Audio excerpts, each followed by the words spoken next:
Today, I'm traveling across the globe to visit my friends and shred down the highest and most extensive mountain range in the world, the Alps. That was until things started to go incredibly wrong. Hello Matthew, this is British Airways with an important flight update. Your flight is delayed. We're very sorry for the inconvenience. This began a cascade of flight delays which would make a long trip even longer. It wasn't as simple as one pesky delayed flight, you see. I had an 11-hour flight to London, and then a 2-hour flight to Geneva, Switzerland, and then a 4-hour bus into the French Alps. So the first flight being delayed even just 2 hours would throw off the entire travel journey. I spent the next several hours on calls with British Airways trying to sort out my travel plans before realizing that if I took the first delayed flight, it would mean I'd probably end up sleeping overnight in the Switzerland airport because I would miss the last bus of the day. And so I cut my losses and decided to rebook every leg of the journey for the following day, departing from LA earlier in the day so that the worst case scenario, I had plenty of buffer if anything got delayed again. And while if you follow me on Instagram, you already know that fate spited me twice. Matthew, your flight has been delayed again. Also, you. As I was driving to the airport on Friday the 13th, yes, in hindsight, I should have seen this coming, my first flight was delayed again. I called and got my second flight moved back with plenty of time to still make the bus. So I get in the plane and I fly all the way over to London. As I'm landing down in London Heathrow, the very first text I get is a travel notice that my second flight is delayed. Matt, guess what? I have delayed your second flight. Ha ha ha. Get Lovely! So I quickly checked to see what the other flights look like, and to no surprise, my flight is the only one delayed that day. But see, now because the second flight is delayed, I'm actually going to miss the bus. So, of course, I start to panic. There is a small chance I can actually make the flight before my delayed flight if I rush through the airport, so I begin to hustle. Psych! It took me almost 2 hours to get to my connection. I'm not sure why you have to go through security again in London when you have a connecting flight, because you've already gone through security and you're not leaving the airport. Anyway, I missed my delayed flight and had to catch the next flight. Not the first one, not the second one, but the 5:35 flight. Hey, can someone please slap me across the face? Thanks. It's now been nearly a full day since I left, and I'm still just one flight into my trip. After a bunch of more waiting, I board the 5:35 flight, and it's now 7:25 p.m. in Geneva, Switzerland.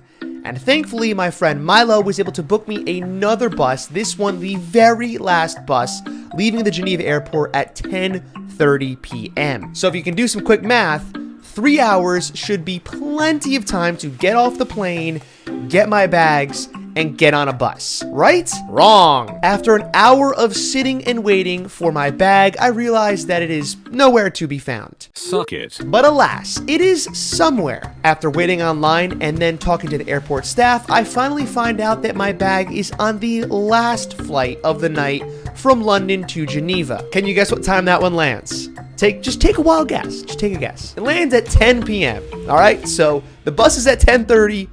The bag lands at 10 p.m. Here we go again. So now I have to find a way to get my 50-pound ski bag with everything that I need for this trip and beeline it all the way to the bus, or I will be stuck yet again at this airport overnight. I should mention that at this point, it is now Saturday the 14th, and it seems that my luck has finally turned the corner. My ski bag was the very first bag to come out. Yay! And I make it onto the bus at 10:26 p.m. with 4 minutes to spare before the last bus of the night leaves. Just about 4 hours later at 12:28 a.m., I finally arrive in Teens, France, and I'm greeted by the man who saved me a seat on the bus I so desperately needed. After roughly 31 hours, I finally made it to the Alps. We made it! Yeah. Let's go! We're here! It's 2 a.m. We made it. Let's go. You know, on this final 4 hours on this bus, all I was thinking to myself is there is absolutely no way I'm doing this trip again. There's no way I'm putting myself through this kind of pain ever again. But, just like everything else on this trip so far, that quickly changed.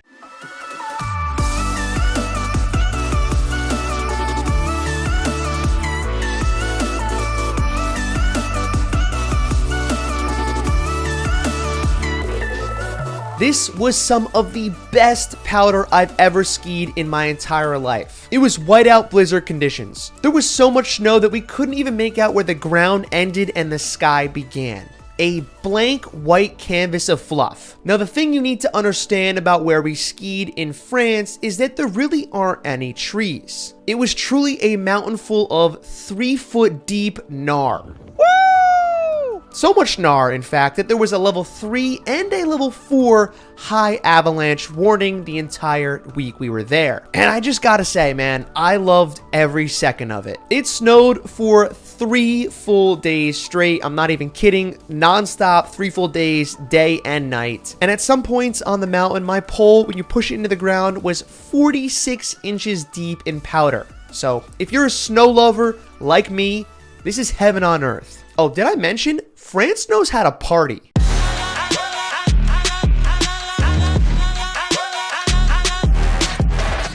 There's not much quite like skiing off the mountain right onto one of the 2 most poppin' outdoor bars you're gonna find anywhere. I kid you not, the final night we were there, it was negative 12 degrees Fahrenheit wind chill.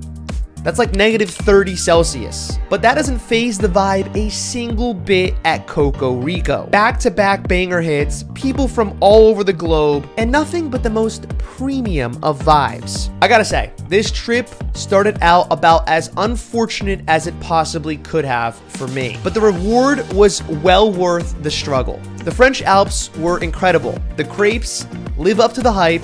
And let me tell you, the hot chocolate is so good, it'll make you want to throw it up just to drink it again. But you know what? The most important thing about this trip wasn't really about any of that stuff for me.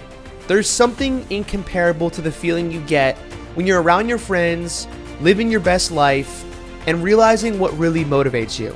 Until this video right now, I've been in a massive creative rut, constantly feeling like whatever I want to make won't be good enough, constantly comparing myself to others, saying that my content can't be as good as the stuff that I'm watching, so why even try? This trip gave me so much. It helped to reignite my mindset and passion for trying new things, and it's a week that I'm never ever going to forget. So all I gotta say is, thank you, boys. Hey Matt, I sincerely apologize for my actions. I'm glad you had a great trip. JK LOL, f you.